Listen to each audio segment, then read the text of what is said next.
For married couples, we talk a lot and often about needing to be on the same page when it comes to money.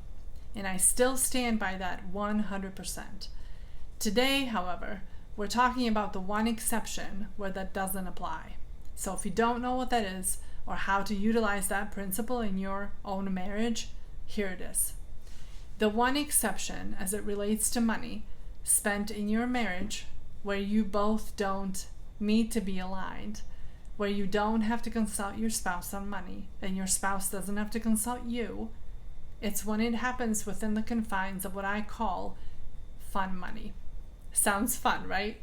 Even the name of it kind of gives it away. Now, my question is, do you know what that is?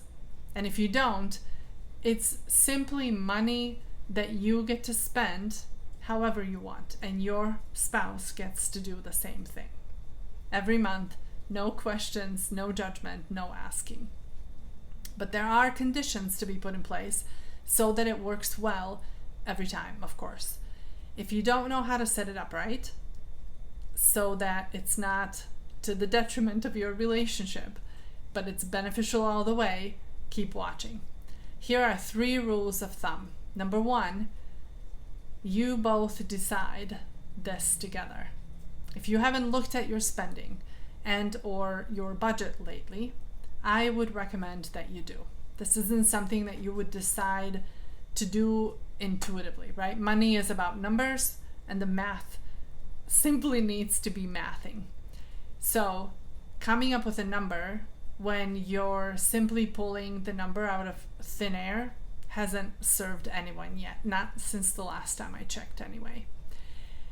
I want for you to make an informed decision, and that is key. What is the number?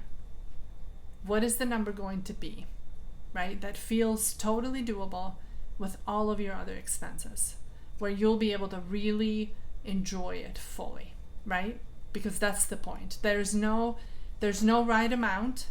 It could be $50 for one couple, $100, $500, or $2,000. It really all depends on where you guys are financially speaking, and more importantly, what other financial goals you are currently working on, right?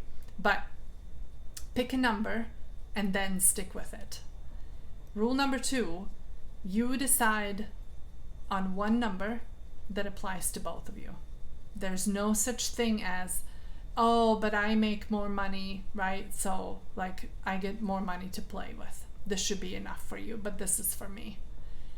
Whatever the number is, right? Monthly or yearly, and then you divide that by 12, obviously, that you can blow, so to speak, from your budget on fun money. You divide that number by 2 to make 2 equal parts. Remember again, all of y'all's money is yours together once it has it's been deposited into the account. So two equal parts make perfect sense, right? Simple, easy, predictable. And then you go on your merry way, going out with your friends, stopping by the French bakery on your way to work to get an overpriced but ever so fresh and lovely and delicious croissant twice a week if that's what you want to do.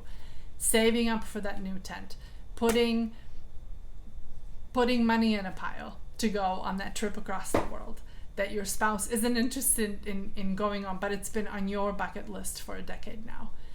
You can do whatever, and no arguing, no questions, and no judgment.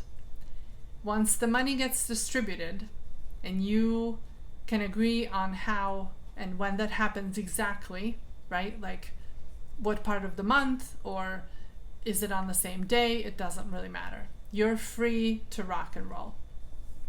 Rule number 3. Now, this number that you come up with this year, it isn't to be the same from day 1 until eternity, right? And it likely won't be. You will have to revisit this conversation. You will have to reevaluate, up it when you feel like your situation can allow, and be prepared to lower it if you decide that you have that you have other priorities that, to tend to, financially speaking, right? As a family, as a couple, come back to this and check in with one another about such things, meaning money related things, at least, and this is like my big at least once a year.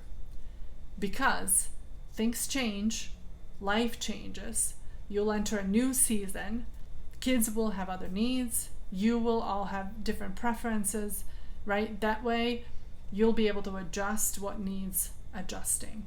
And after that, carry on and be merry and be married. More importantly, prevent the money conversation, the one that you refuse to have, from breaking up your marriage. Here's the trick.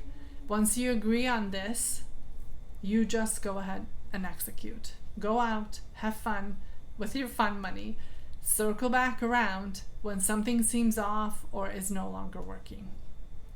All right. Now, is this something that you're already doing in your marriage?